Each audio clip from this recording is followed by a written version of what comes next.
ಸ್ನೇಹಿತರೆ, ಭಾರತೀಯ reserve bank ಈಗ ಚೆಕ್ಬುಕ್ಗಳಿಗೆ ಸಂಬಂಧಪಟ್ಟಂತೆ ದೇಶಾದ್ಯಂತ ಕಠಿಣ ನಿಯಮವನ್ನ ಜಾರಿಗೆ ತಂದಿದೆ.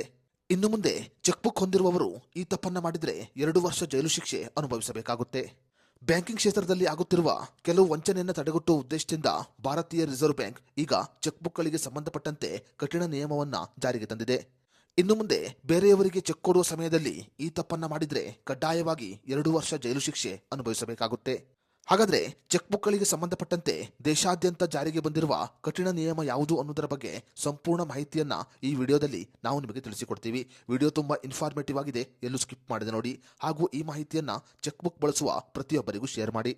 ಸ್ನೇಹಿತರೆ, ಸಾಮಾನ್ಯವಾಗಿ ದೊಡ್ಡ ಮಟ್ಟದ ಹಣಕಾಸಿನ ವಹಿವಾಟು ಮಾಡುವವರು ಚೆಕ್ಬುಕ್ ಮೂಲಕ ವಹಿವಾಟುಗಳನ್ನು ಮಾಡುತ್ತಾರೆ. ಆದರೆ ಕೆಲವರು ಬ್ಯಾಂಕ್ ಖಾತೆಯಲ್ಲಿ ಹಣವಿಲ್ಲದಿದ್ದರೂ ಕೂಡ ಚೆಕ್ಗಳನ್ನು ಕೊಡುತ್ತಿದ್ದು ಚೆಕ್ಗಳು ಬೌನ್ಸ್ ಆಗುತ್ತಿದೆ. ಹೊಸ ನಿಯಮಗಳ ಪ್ರಕಾರ ಇನ್ನು ಮುಂದೆ ಚೆಕ್ ಬೌನ್ಸ್ ಆದರೆ ಕಠಿಣ ಶಿಕ್ಷೆಯನ್ನ ಅನುಭವಿಸಬೇಕಾಗುತ್ತೆ. ಭಾರತೀಯ ರಿಸರ್ವ್ ಬ್ಯಾಂಕ್ ಮತ್ತು ಕೇಂದ್ರ ಸರ್ಕಾರದ ನಿಯಮದ ಪ್ರಕಾರ ಇನ್ನು ಮುಂದೆ ಚೆಕ್ ಬೌನ್ಸ್ ಆದರೆ ಅವರ ಮೇಲೆ ಕಾನೂನು ಕ್ರಮವನ್ನ ತೆಗೆದುಕೊಳ್ಳಲಾಗುತ್ತೆ. ಕೊಟ್ಟ ಚೆಕ್ ಬೌನ್ಸ್ ಆದರೆ ಅವರಿಗೆ ನೋಟಿಸ್ ಅನ್ನ ಇಶ್ಯೂ ಮಾಡಲಾಗುತ್ತೆ. ಕೊಟ್ಟಂತಹ ನೋಟಿಸ್ಗೆ ನಿಗದಿಪಡಿಸಿದ ಸಮಯದ ಒಳಗಾಗಿ ಉತ್ತರವನ್ನು ಕೊಡಬೇಕು.